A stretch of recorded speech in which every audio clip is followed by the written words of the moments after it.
If you're over 55 and thinking about selling your home in California, please do not list that property until you understand one thing, and that one thing is Prop 19. Because if you sell without knowing what Prop 19 allows you to do, you could leave tens of thousands of dollars on the table in property taxes that you never needed to pay to begin with.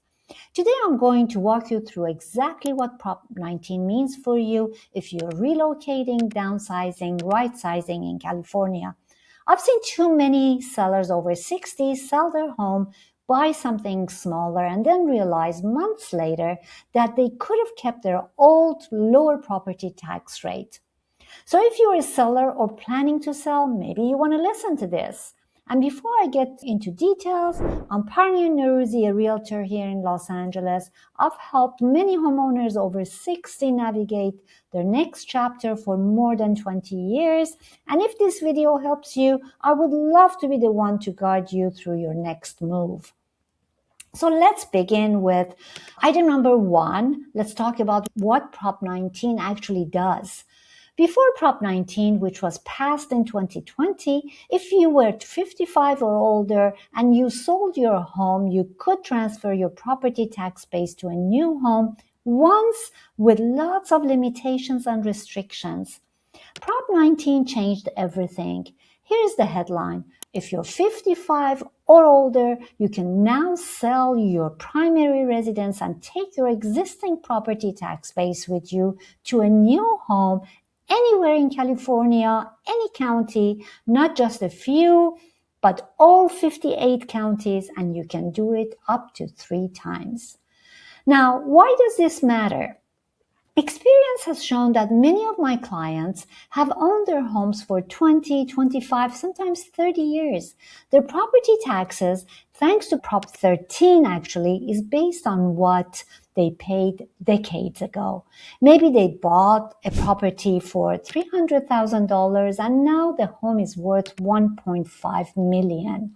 Their property taxes still is based on that original $300K, plus the small annual increases. And if they sold and bought a new home without Prop 19, they'd be reassessed at the new purchase price. Their property taxes could triple, sometimes quadruple overnight. Prop 19 lets them avoid that. Now, here's what people get confused, and this matters.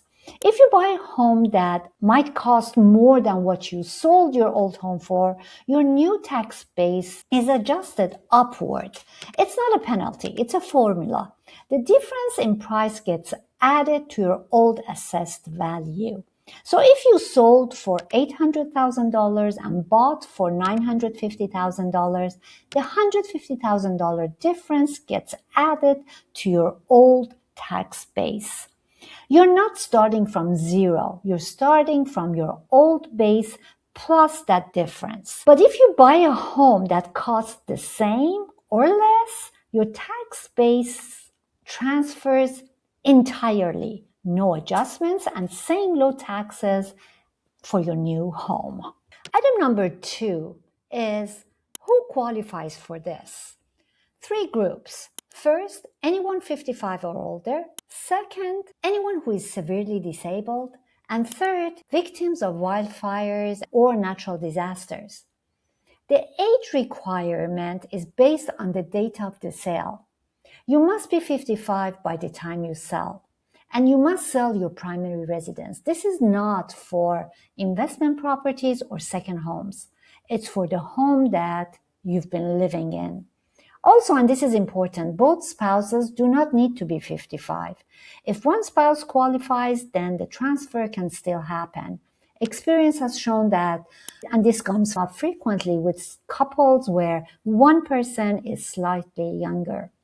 Item number 3 is the timeline process. So this is where I see a lot of people make mistakes. You have 2 years from the sale of your original home to purchase your replacement property and file for the tax base transfer. 2 years. That sounds generous, and it is.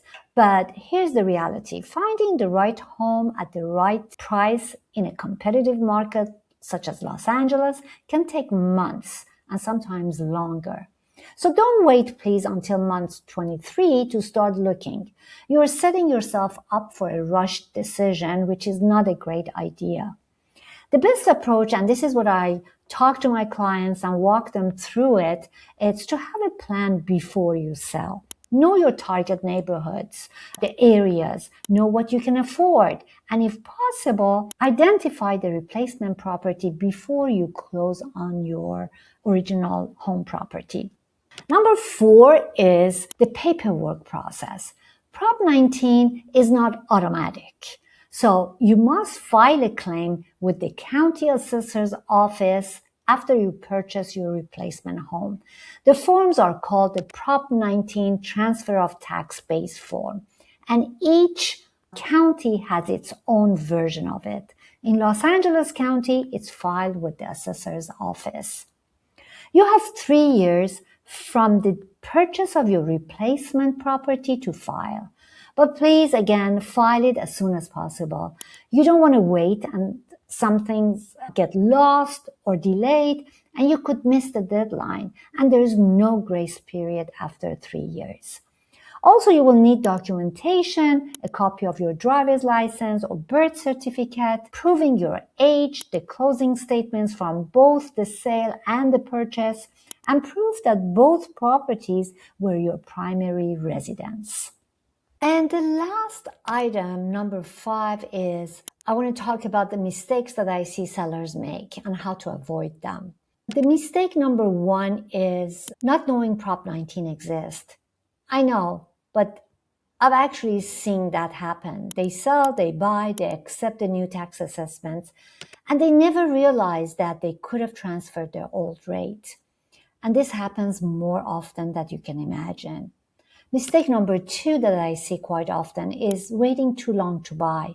The 2-year clock starts when you sell. If the market shifts and prices go up, you may end up paying a lot more and losing part of your tax savings in the process. And mistake number 3 is buying outside California. Prop 19 only works within California. If you relocate to Arizona, Nevada, or Texas, your California property tax base does not follow you. Now let's talk about what this actually saves you number-wise, because that's the part that really matters. Say you bought your home in 1995 for $250,000. Under Prop 13, your assessed value has only increased by 2% per year. So today, your assessed value might be around $450,000. Your property taxes are roughly $5,400 a year, based on LA County's approximate 1.2% rate. Now you sell that home for $1.4 million. You buy a smaller condo for $900,000. Without Prop 19, your reassessed value would be at $900,000. Your new property taxes about $10,800 a year, almost double. With Prop 19, your old $450,000 base transfers. Since you bought for less, there's no adjustment. Your property taxes stay at roughly $5,400 a year. That's over $5,000 in savings every year for as long as you own that home. So to recap, Prop 19 lets you transfer your property tax base when you sell and buy a new home. You must be 55 or older. It must be your primary residence. You can do it up to 3 times, and you have 2 years to buy. But do not wait until month 23. File the paperwork with your county assessor's office, and don't assume anyone else is handling it for you. Those are my 5 items, and I'm sticking to them. If you're thinking about selling in Los Angeles or anywhere in California, and you want to understand exactly how Prop 19 applies to your situation, I would love to help. You can always call me at 310-488-2158. You can also reach me text-wise, same number, and we can just have a conversation about what makes sense for your next chapter, and we can brainstorm, and I will be happy to guide you through the process. Thank you for watching, and I hope to see you next. Same time, same place.